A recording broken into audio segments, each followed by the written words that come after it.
Warahmatullahi wabarakatuh. Tacha Wang Sang Hao. Waalaikum. Selamat malam. Alhamdulillahirabbil alamin. Wassalatu wassalamu ala asyrafil anbiya'i wal mursalin wa ala alihi washabbi ajma'in. Rabbi shrah li sadri wa yassir li amri wahlul 'uqdatam min lisani yafqahu qawli. Saudara Ravin, saya nak datang tadi, saya dengar YouTube live lah. Sebab kita kena lambat sedikit mula. Sebab tempat ni dia dekat dengan masjid dua kan. Jadi saya nak gelak juga sebab yang mengumumkan itu nama dia Ravin. Minta maaf kerana kita kena lewat sikit sementara nak tunggu azan habis. Hanya di atas pentas bersama kita ada seorang budak India. Minta maaf kerana kita nak menghormati azan sekarang tak habis lagi. Ya. Saudara Nick, Eugene ada. Calon-calon kita dah nak kena balik ke kawasan. Jadi saya ingat saudara-saudari, adik kakak yang hadir pada malam ini. Ini malam kedua yang kita dah mulakan ceramah atas terak begini. Dan selalunya saya pukul 1, pukul 2 tengah hari tu saya dapat panic attack. Sebab nak buat ceramah sekarang ini, tak ramai orang suka tau. Oh, Dr. Haris pun ada, saya tak nampak. Dr. Haris dah balik dah. Okay, kita daripada tiram tadi. Selalunya kalau tengok kempen pilihan raya sekarang, orang tak berani sangat buat ceramah. Sebab ceramah ni adalah trauma yang besar kepada parti-parti politik. Kalau buat ceramah, susun kursi, kursi itu kosong, mampus kau. Jadi akhirnya ceramah, dia tidak lagi ceramah macam dulu-dulu. Dia sudah jadi satu acara yang diserahkan kepada event management company. Bayar event management company, dia buat khemah besar-besar, dia kena ada semua. Dan untuk memastikan kursi itu tak kosong, selalunya kena pastikan mobilize seberapa ramai orang anggota parti dan ikut suka siapalah asalkan nampak penuh. Jadi kalau buat macam itu boleh. Tapi setiap satu ceramah, dia perlukan persediaan berminggu-minggu. Dan satu ceramah selalunya, kosnya ratus-ratus ribu lah. Ratus ribu apanya, kita orang masa dia orang ni nak jadi calon, kita orang duk bertegak, kau bayarlah deposit. Dia orang kata, you bayarlah deposit. Ini parti yang memang miskin, umur baru 43 hari, bukan 43 tahun. Tadi nak tersebut 43 tahun, 43 hari. Hari ini, parti bersama genap 43 hari. Jadi, kita tak ada pilihan lain. Cara yang paling baik ialah kita pakai terak lah. Saya mula gunakan cara ini untuk berkempen daripada 2016 lagi. Bukanlah saya minat sangat kat lori ni. Tapi ini cara yang paling mudah dan murah untuk kita berkempen. Kerana satu ceramah macam ini, kita minta izin, boleh tak kita park dekat mana-mana. Dan selalunya dia ada trik dia. Kita kena cari tempat yang paling strategik. Dia mesti dekat dengan tempat yang ramai orang duduk. Pandai korang pilih malam ni. Habis satu apartmen yang banyak-banyak ni, semua orang dengar ceramah malam ni. Cuma selalunya lah kita tidak buat tiap-tiap malam. Jadi kalau seminggu sekali tu kita adalah 3-4 hari untuk kita hebohkan. Dan pengalaman kita, kalau kita nak buat sesuatu ceramah, promosi itu paling kurang kena buat lah. Maksudnya ada handbill, kenalah ada kain rentang, pasanglah dulu supaya orang tahu. Tapi oleh sebab ini parti yang berumur 43 hari. Kemudian petugasnya yang bekerja keliling kami ini ada lebih kurang 10 orang. Banyaknya student universiti. Ada yang nak kena balik semula untuk ambil exam dan datang balik. Jadi kita tak cukup tangan daripada hari Jumaat, Sabtu, Ahad. Saya ingat semalam baru kita selesaikan perancangan kempen keseluruhannya untuk semua. Semalam baru habis. Jadi bila semalam baru habis, kita nak kena minta permit daripada SPR untuk yang lepas-lepas. Jadi hanya malam ini kita tak sempat juga nak print handbill dan juga untuk pasang kain rentang. Saya datang tadi memang kamikaze lah. Saya ingat mesti ada 5 orang. Muka-muka tu jugalah. Tapi nasib baik sebab yang menonton di luar selalunya ramai. Selalunya 10,000 orang satu malam itu biasa menonton tiap-tiap malam. Tapi Alhamdulillah, saya pun tak tahu mana korang tahu pasal ceramah ada malam ni. Tengok kat Facebook ke ataupun dengar daripada kawan-kawan. Alhamdulillah kita susun kursi lebih kurang 100 lebih. Saya tengok, saya datang awal-awal tadi separuh, sekarang ini lebih kurang 1 jam lebih. InsyaAllah saya nampak semua kursi telah pun penuh dan macam ada lagi yang duduk berdiri, duduk jauh-jauh. Itu tak campur yang tutup TV3 dan dengar kita malam ini, dekat flat semua. Jadi terima kasih. Bermula malam ini, kita akan umum ceramah yang malam esok lebih awal 1 malam. Supaya orang yang tengok boleh beritahu kepada kawan-kawan, malam ini kita di Dun Lakin. Malam esok, truk ini akan bergerak ke Dun Kempas.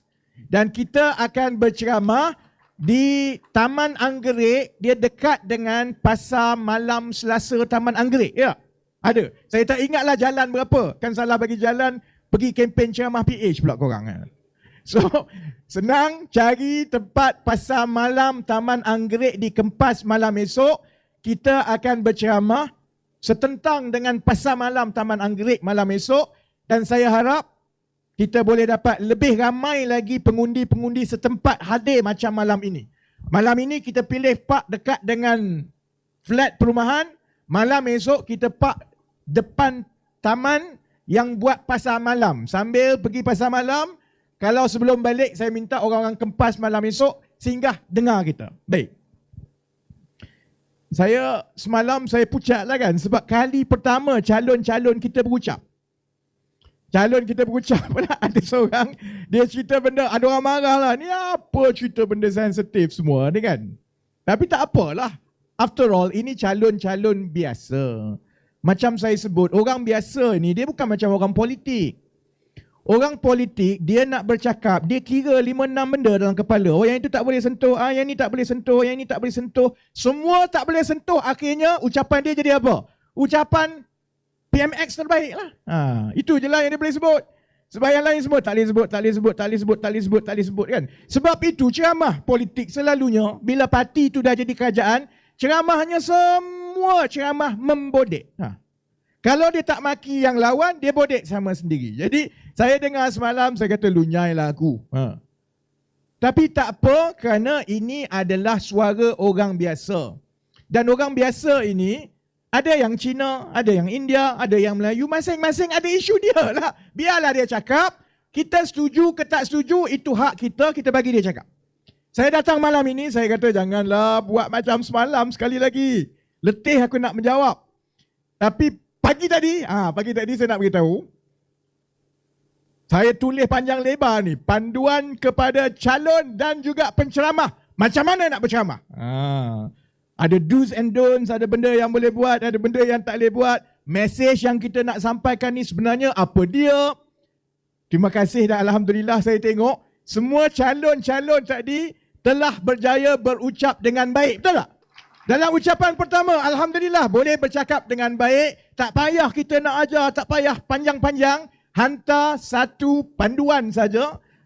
Itu maknanya orang biasa yang berkelayakan, yang telah ada pengalaman hidup masing-masing, selalunya kalau mereka diberi peluang, mereka adalah pelajar yang jauh lebih cepat belajar daripada orang yang dah jadi ahli politik berpuluh-puluh tahun. Bagi panduan satu pagi saja, saya rasa lepas ini saya tak payah bimbang dah. Pergi ceramah mana-mana, insya-Allah. Macam Nick kata ni, ingat macam mana dia mula-mula ceramah dulu. Saya rasa nak banding calon-calon kita tadi, berbanding dengan kami mula-mula ceramah, saya rasa calon-calon tadi memang lebih hebat dan juga lebih cerdik daripada kami dulu-dulu. Kemudian kita dengar kandungan dia. Kandungan dia ialah tak macam ceramah politik biasa lah.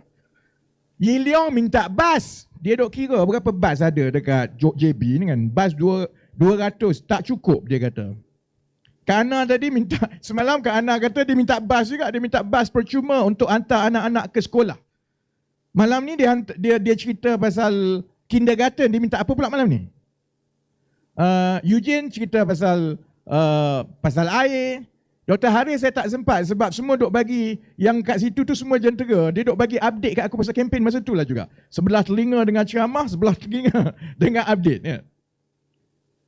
Sebenarnya kalau tanya orang biasa, itulah permintaan orang biasa.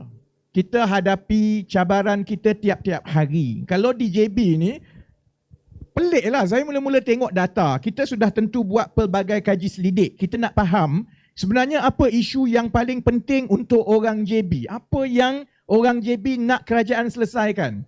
Saya terkejut macam saya pernah sebut dalam ucapan sebelum ini. Saya ingat orang JB nak emas ke, orang JB dia nak minta lapangan terbang baru ke. Rupa-rupanya orang JB ni minta satu saja. Yang paling tinggi sekali, selesaikan masalah trafik jam dekat JB. Jadi betul lah. Yang Yiliong kata tadi masalahnya ialah masalah bas.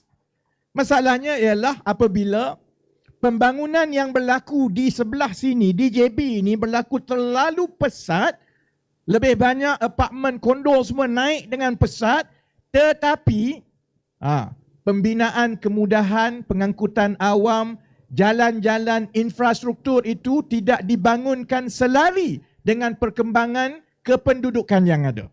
Akhirnya sekarang dia jadi isu besar dalam pilihan raya negeri.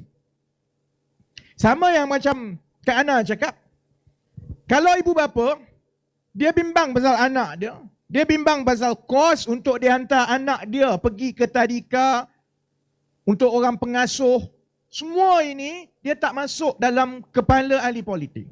Kalau tanya, katakanlah kita panggil Datuk Seri Anwar Ibrahim duduk dekat NIK tu, kemudian kita panggil Datuk Seri On Hafiz, Menteri Besar, duduk sebelah NIK kursi kosong tu. Kita pun kumpul semua orang dekat sini, suruh dia beritahu dekat Perdana Menteri yang juga Menteri Kewangan dan juga minta dengan Menteri Besar.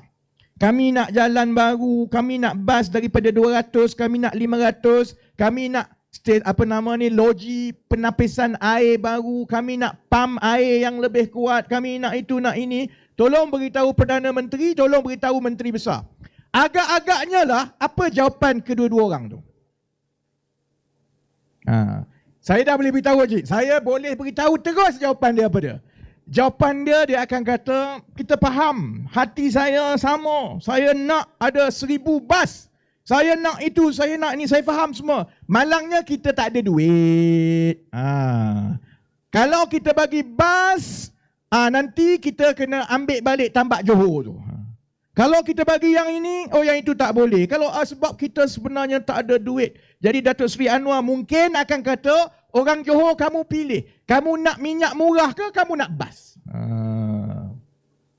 Tanyalah soalan apa-apa. Menteri-menteri bertukar ganti ni. Daripada Menteri BN, kemudian jadi Menteri PH, kemudian jadi Menteri PN, kemudian jadi Menteri PH dan BN. Lepas ni tak tahu kok PH, BN, PN. Tak apa pun aku tak tahu dah lepas ni. Tukar kerajaan macam mana pun, bila tanya bab rakyat, bas berapa, sekolah berapa, bas percuma, jawapan dia hanya satu. Duit tak ada. Yalah, yang cakap ini bekas Menteri Ekonomi tau. Sebab tu saya boleh bagi jawapan itu. Sebab itulah jawapan yang saya dah hidup selama 2 tahun setengah dalam kerajaan. Yang itu juga yang Nik duk dengar sepanjang masa. Duit tak ada, duit tak ada, duit tak ada. Tadi ada uncle kat belakang. Kena balik lah.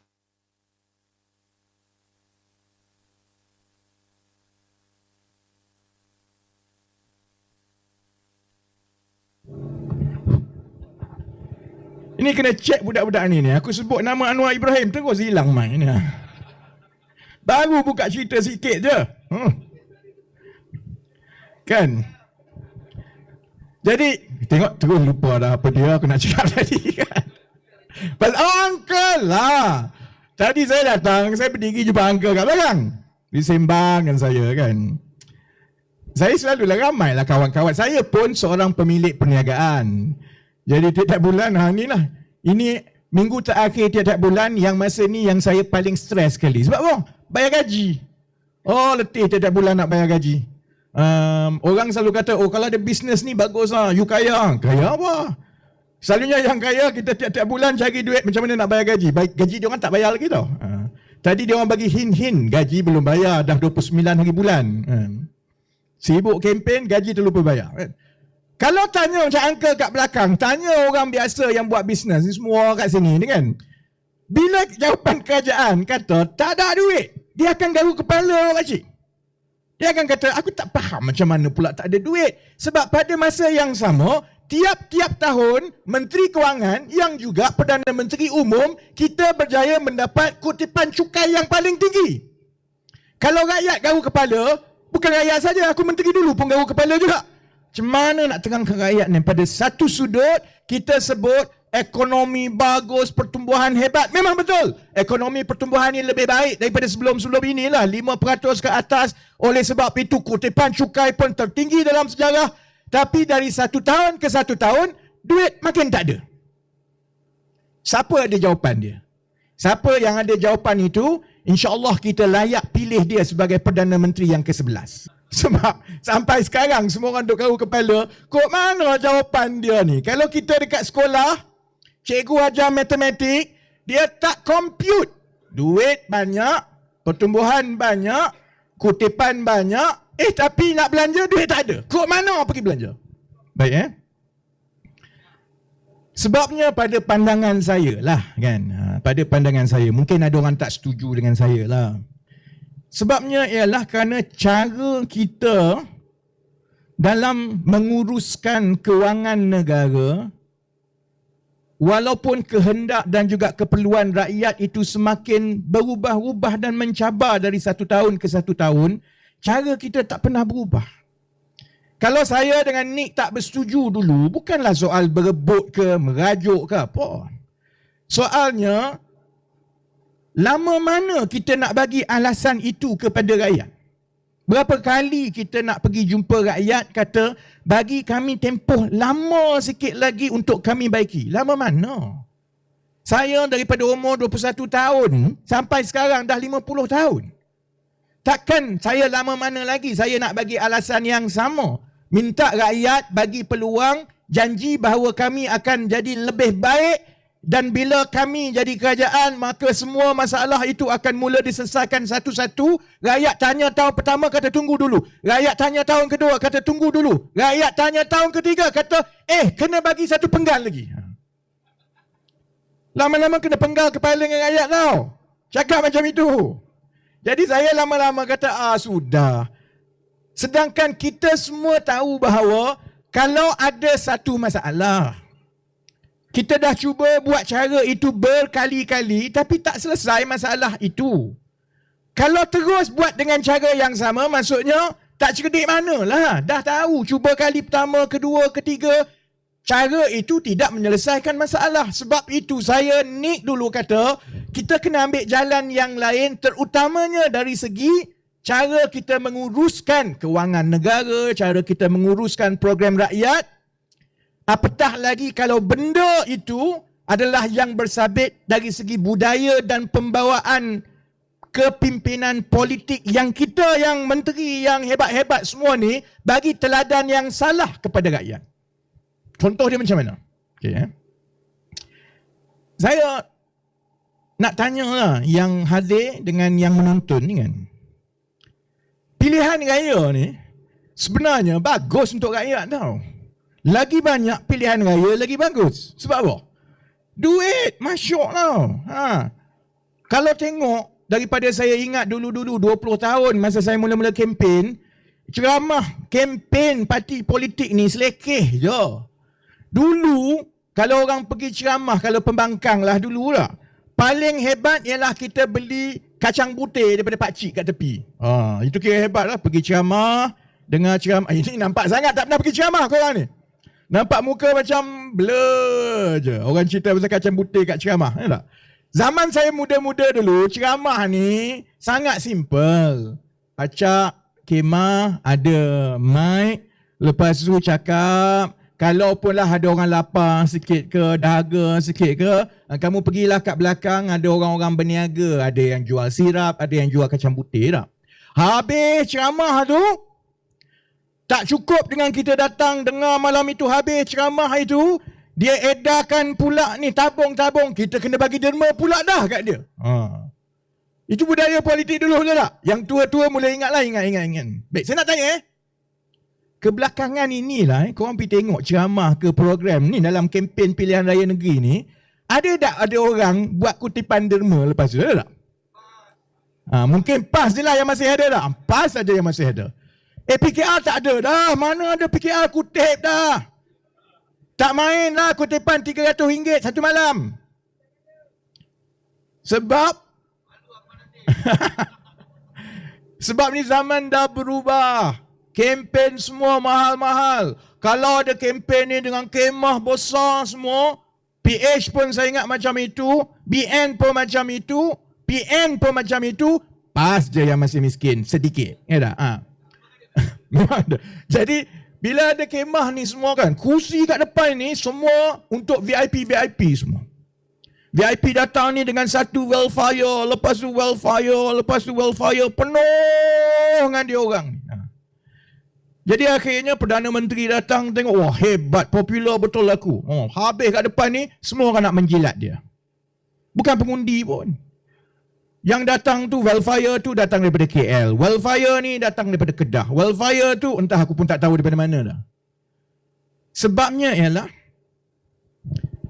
bila cara kita berpolitik itu, bila dah jadi kerajaan, kita buat benda yang sama yang dulu kita hentam dan kita kata perkara ini perlu diubah kalau kita jadi kerajaan. Memang betul lah, nampak gah. Memang betul lah, nampak semua hebat. Tetapi saya harap pengundi-pengundi rakyat semua, kita kena jadi cerdik sikit.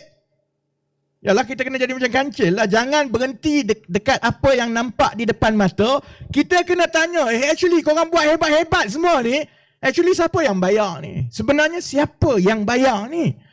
Pelancaran hebat besar-besaran. Kita tahu satu kempen macam itu, satu malam program paling kurang 2-3 juta ringgit. Siapa yang bayar ni? Bawa orang berbas-bas ni, bagi makan, minum, duit semua. Ni berapa juta korang bayar ni untuk penuh kan? Yang ini yang sebenarnya saya nak sentuh. Mungkin tak panjang lah. Setakat 3-4 jam lepas ni. Esok kerja kan? Malam ni hari apa? Isnin. Esok kerja kan? Tak. Sebab adik ni tak kerja, saya boleh sambung sampai pukul 3 pagi. Dia ambil MC terus esok. Doktor sila bagi MC. Bayangkan esok pergi jumpa doktor, saya tak boleh masuk kerja sebab semalam saya dengar ceramah sampai pukul 3 pagi. Baik Bila budaya itu tidak bertukar dan yang paling mudah untuk kita tengok bahawa budaya wang itu tidak berubah ialah masa pilihan raya. Hold on. Thank you. Destroy food breath with Darlie Double Action. Kills 99.9%. Kita boleh nampak terus. Dan yang paling mudah untuk kita tengok bahawa budaya wang itu tidak berubah ialah masa pilihan raya. Kita boleh nampak terus. Masa pilihan raya, budaya yang ada di bawah kerajaan PH, BN sekarang ini tak berbeza daripada yang kita lawan masa saya dalam PH lawan BN dahulu. Masa dulu saya kata, setiap 1 sen yang duit kamu guna untuk berkempen itu tak boleh guna kerana itu duit rakyat. Sekarang tak ada lah. Kalau tengok contohnya, tiap-tiap nak masuk pilihan raya negeri ke, pilihan raya kecil ke, ni seminggu sebelum nak umum masuk penamaan calon, masa itulah segala jenis pengumuman projek baru keluar. Masa kita pembangkang dulu, kita marah. Sebab dia tak adil. Macam tu macam mana kamu nak lawan parti yang incumbent, parti kerajaan. Sampai bila-bila tak menang. Nak masuk saja dia umum, dia tabur. Masa dulu kita nak kalahkan Najib, kita ulang cash is king. Sekarang bila jadi kerajaan, saya nampak benda yang sama juga berlaku. Dan sehingga sekarang tak ada satu parti pun yang nak umum sebenarnya siapa bayar perbelanjaan yang besar untuk berkempen ini yang berjuta-juta. Kemudian cara berkempen, baik BN ke, baik PH ke yang jadi kerajaan di negeri dan persekutuan sekarang, perasan tak mana dia orang buat ceramah macam kita lah. Program dia ialah program kerajaan. Temu mesra dengan Datuk Sri Fahmi Fazil, lipat roti canai. Anjuran satu agensi di bawah Kementerian Komunikasi. Habis pegawai kerajaan ni kena kerah untuk tengok dia lipat roti canai.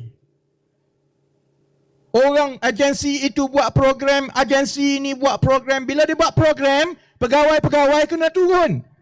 Pegawai turun tak cukup, kena panggil orang ni supaya nampak ada penduduk datang. Bila panggil orang, kalau panggil macam ceramah kosong macam ini, siapa nak datang?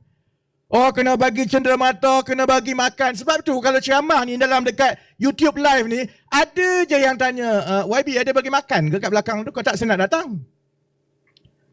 Dia dah jadi budaya. Jadi maksudnya setiap satu kempen itu, bila dibuat oleh agensi kerajaan, kononnya program rasmi kerajaan, tapi sebenarnya untuk berkempen, agaknya siapa yang bayar ni?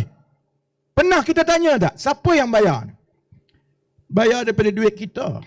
Peruntukan kita. Yang patut pergi kepada perkara-perkara yang sampai kepada kita, kementerian-kementerian dia terpaksa tolak ke tepi, gunakan untuk buat program-program ini. Jadi bila bajet tu dah tak ada, bajet untuk rakyat yang lain tak ada lah. Itulah ceritanya sebenarnya. Sebab itu saya kata, kali ini tak apalah, walaupun baru berumur 40 hari, kita masuklah dalam pilihan raya negeri Johor. Tak apa. Dalam Malaysia ni semua orang tahu, ahli politik ni muka tebal, memang betul. Dan antara ahli politik yang muka tebal, saya antara muka yang paling tebal lah kot lah. Lama mana dah saya duk ceramah, duk cerita semua, keluar, lock up, masuk lock up, kena jatuh hukuman. Saya tak pernah rasa malu, tak pernah rasa takut, kalau kita yakin yang kita buat itu betul. Kita masuk pilihan raya kali ini, saudara-saudari, yalah awal-awal tu saya kata janganlah sampai bagi hilang deposit. Tapi kalau tengok malam ini dengan notis 4-5 jam ada orang lakin datang, insyaAllah saya rasa tak hilang deposit kot. Tengok gaya ni. Tapi dia bukan soal menang. Kita pun tahu kalau pun ada 5-6 orang menang ataupun hatta semua menang pun, saya dengan Nick tak dapat apa-apa. Saya hanya kutip balik deposit yang kita orang bayar untuk calon-calon ini kan. Kita tak dapat apa-apa. Orang tanya, yang kamu bertanding hanya 15, kenapa kamu tak bertanding sampai 30, 40? Apa guna kamu bertanding kalau tak boleh bentuk kerajaan? Sebab kami tak pernah kata dalam seusia 40 hari ni kami nak bentuk kerajaan. Kau gila ke apa? Takkan kau nak suruh Eugene jadi exco?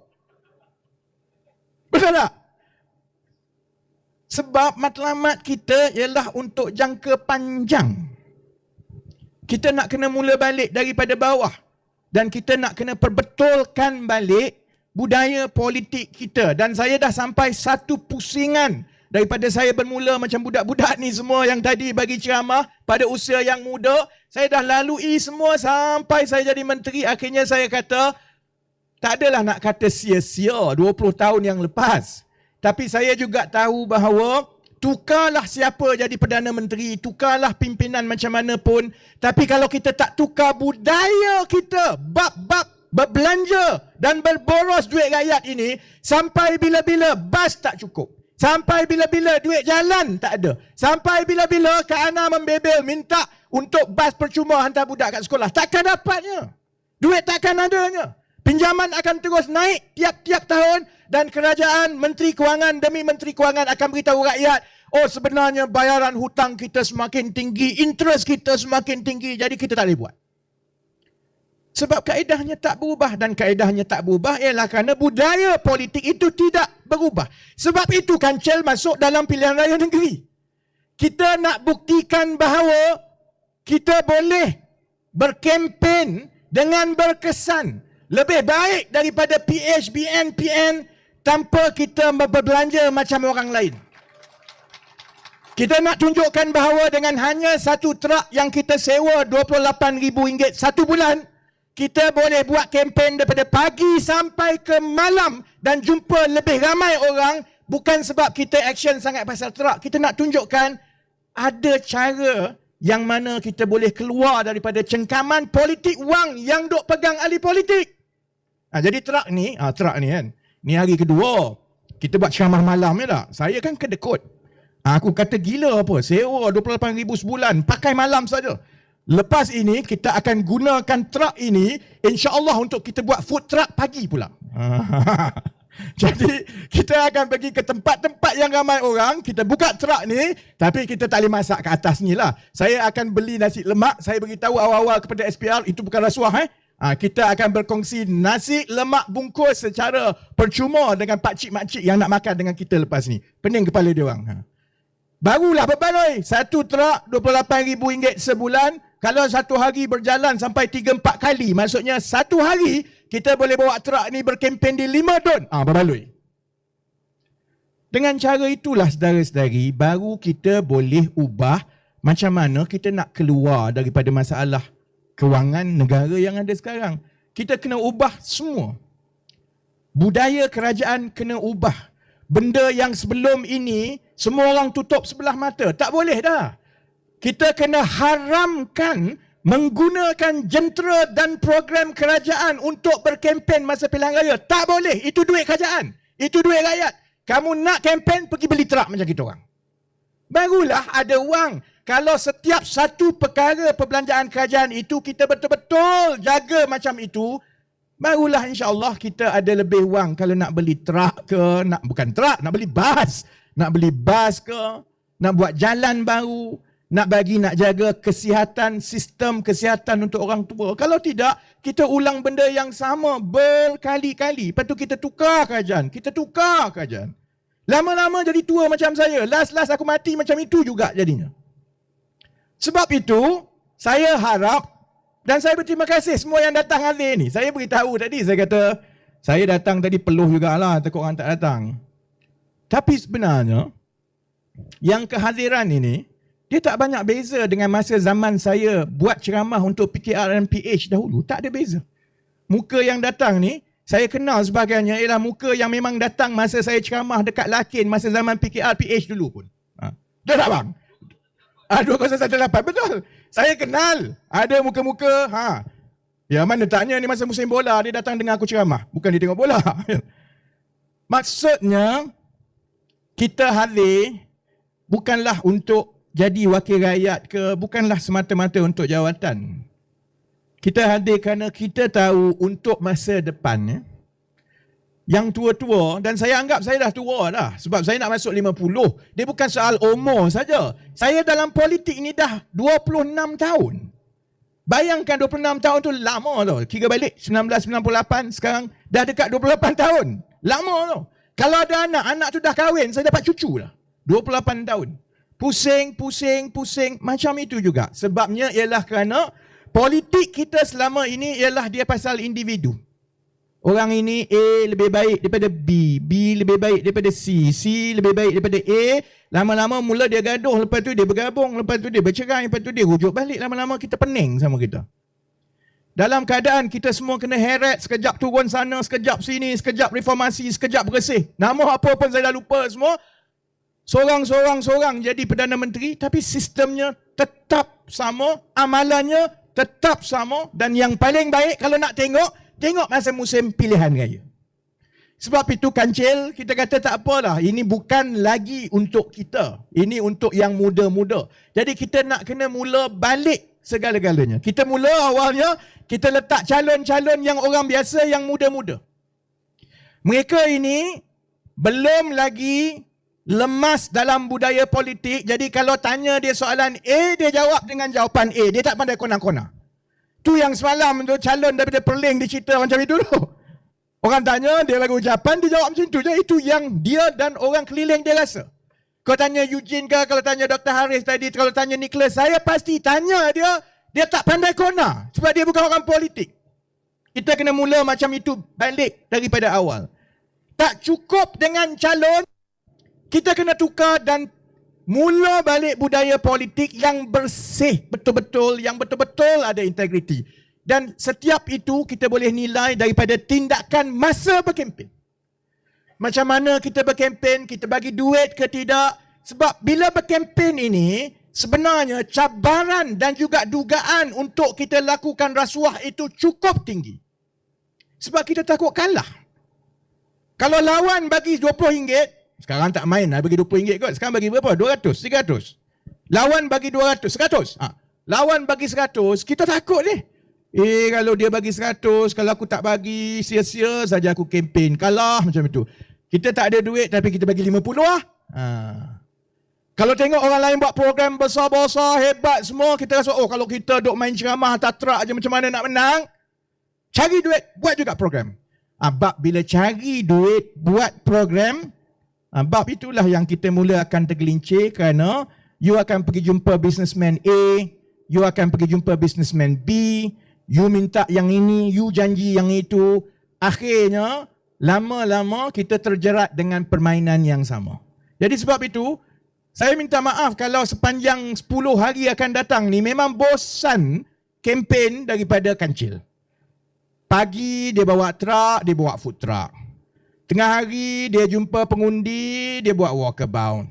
Petang dia jumpa pengundi. Malam dia bawa truck lagi. Lepas tu dia berceramah lagi dalam YouTube. 1 sen kita tak dapat. Tapi kalau kita nak berubah dan kita nak pastikan kita ada wang untuk bas untuk rakyat, wang untuk jalan dan juga infrastruktur besar, kita nak pastikan bahawa tidak ada pembaziran, baik wang kerajaan negeri, baik wang kerajaan persekutuan dalam tempoh berkempen supaya duit puluh-puluh juta itu kita boleh gunakan untuk benda lain. Saya minta saudara-saudari bagi ruang kepada kami yang baru ini, tunjukkan sebenarnya yang penting bukan yang nampak di mata kita.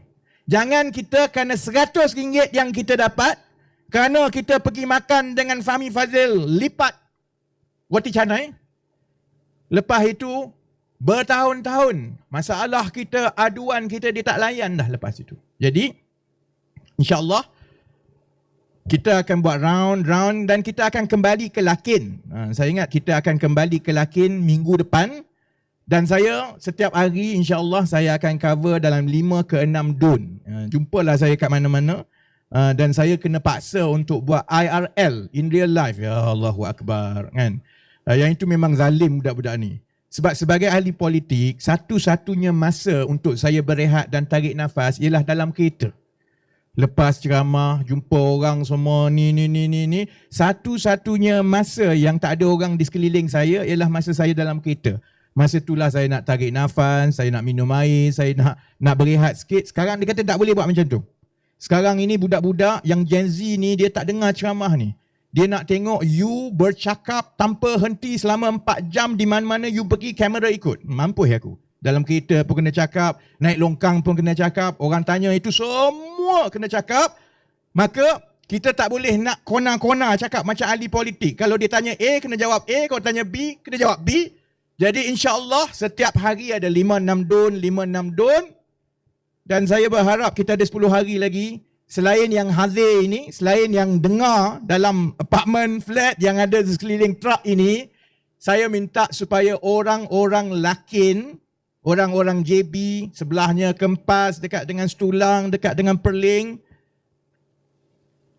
pertimbangkan kalau kita dah cuba macam-macam untuk 10-20 tahun yang lepas, satu pun tidak menyelesaikan masalah, bagilah peluang kepada satu ubat yang baru. Dia sama macam sakit, jumpa doktor, tanya, dapat ubat yang sama, tak sembuh-sembuh. Akhirnya orang kata, you pergi cari second opinion lah. You pergi tanya doktor yang lain, mungkin ada ubat dan rawatan yang baik, yang lebih baik. Itulah kancil yang ada. Dan saya yakin dan berharap, sebab ini bukan kali pertama ni saya di Lakin di JB. Tahun 2018 saya mula datang ke JB untuk Cik Allah. Belum. Okey. Tak payah lagi. Okey. Dia takut aku tak bayar gaji dia lepas ni. Ini bukan kali pertama saya di Lakin dan di JB. Tahun 2014, Akmal Nasir masa itu staff saya. Macam budak-budak ni. Saya latih Akmal sama macam saya latih budak-budak ni. Tidur atas lantai. Saya tidur sekali dengan dia. Bukan sekali lah. Maksudnya saya tidur di rumah yang sama dengan mereka. Kan? Jadi cerita lain. Tidur sekali dengan budak-budak ni kan. Sama 2014. Lepas kerja dengan saya lebih kurang 5 tahun. Lepas segala jenis kempen dia dah ikut saya. Semua benda dia dah buat. Dia kata dia nak cuba untuk bertanding di Parlimen JB. Itu tahun 2014 tau. Saya kata kau gila. Mana boleh menang JB? Kita bukan ada orang sangat bertanding. UMNO menang puluh-puluh ribu. Mustahil lah. Dia bukan dengar cakap saya, dia balik. Dia jumpa semua dengan yang ada, saya ingat. Jadi saya bila dia dah mula balik ke JB, apa pilihan yang saya ada? Takkan saya nak tinggal di terkontang-kanting. Jadi saya berkali-kali, kalau saudara-saudara ingat, saya berkali-kali ke Lakin, ke Setulang, kawasan JB, Pasir Gudang, ke Tebrau. Dan 2018, sama macam kita sekarang ni lah, dengan truk macam inilah, tak ada orang sangka yang JB boleh jatuh dan dirampas daripada Barisan Nasional. Sebab itu kalau tanya saya tak tentulah wallahualam boleh menang ke tidak. Sekarang saya nampak gaya insya-Allah lah kita doa kita dah boleh lepas hilang deposit ni. Ada 10 hari lagi. Saya minta saudara-saudari, adik kakak sama macam bagi peluang kepada kami 10 tahun yang lepas masa kami muda-muda. Sekarang saya 10 tahun lebih tua. Saya minta saudara-saudari sebut kepada seberapa ramai orang fikir betul-betul, pertimbang betul-betul. Kalau dulu saya muda, 10 tahun yang lepas saya kata kalau ubah, tukar kerajaan, kita boleh buat 1, 2, 3, 4. Sekarang aku tahu tak jadi macam itu. 10 tahun kemudian, tak ada janji dah. Saya tak janji apa-apa dah, tak ada dah. Janji jambatan ke kapal terbang, tak ada dah. Sebab saya pernah ada dalam kerajaan. Kerajaan akan tetap cakap, tak ada duit, tak boleh buat, tak ada duit. Jadi sekarang beban yang saya pikul adalah untuk menyediakan yang muda-muda dan juga sebuah platform yang baru, yang bersih, yang bebas daripada semua tinggalan amalan politik lama-lama ini. Kalau Kancil berjaya buktikan kita boleh buat, maka saya rasa tak ada alasan untuk parti-parti lain tak buat sama. Jadi saya nak tutup, sebab itu saya nak tunggu BN ke, PH ke, PN ke, saya nak tanya sama ada mereka akan umumkan ke tidak berapa banyak mereka belanja untuk kempen pilihan raya mereka kali ini.